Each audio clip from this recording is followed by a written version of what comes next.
for fun what others fear worse than speech. This was on the back of our high school speech team shirt last year. Most people believe speech is for the nerds and for the weird people. But I would like to demolish these stereotypes by showing you the events and the categories in which you can compete in.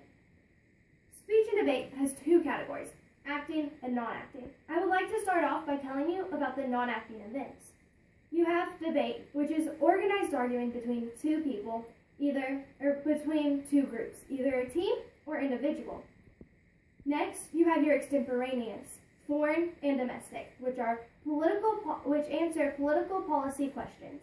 You have 30 minutes from the time you get the question to the time you speak in your FEX and DEX rounds.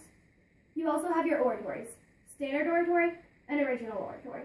In standard oratory, or SO, are for freshmen and sophomores only. This is a speech written by somebody else that the competitor competes in. In original oratory, it is written by the competitor who is a junior or senior. These are both 10-minute speeches. Whenever you're doing a non-acting event, it is okay to speak choppy because it's more about your content than your delivery. Now that you know about the non-acting events, I would like to tell you about the acting events, which some perceive as being more entertaining. In acting, you have your interpretations, your duets, and your book events. Your interpretations are dramatic interp, DI, and your humorous interp, or HI. Dramatic interps, your DIs, are really, really sad. They're 10-minute speeches about some traumatic event that happened in the life of somebody else. My friend's DI, Lainey, a member of my team, is about the mental abuse she sustained from her mother and the traumatic effect it had as it caused her to try to take her own life. HIs are a little more funny. In fact, they're a lot more funny.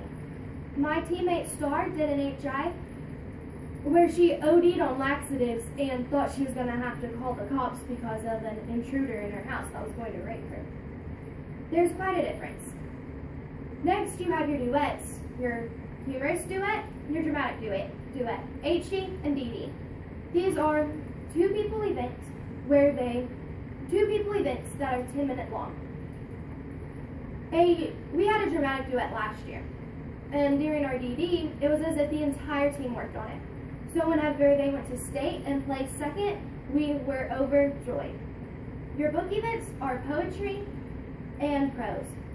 Poetry is for juniors and seniors and is, according to the OSSAA board, you are not allowed to move your feet, as to this leads to disqualification.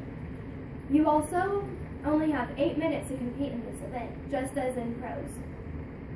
Prose is for freshmen and sophomores and is usually hilarious.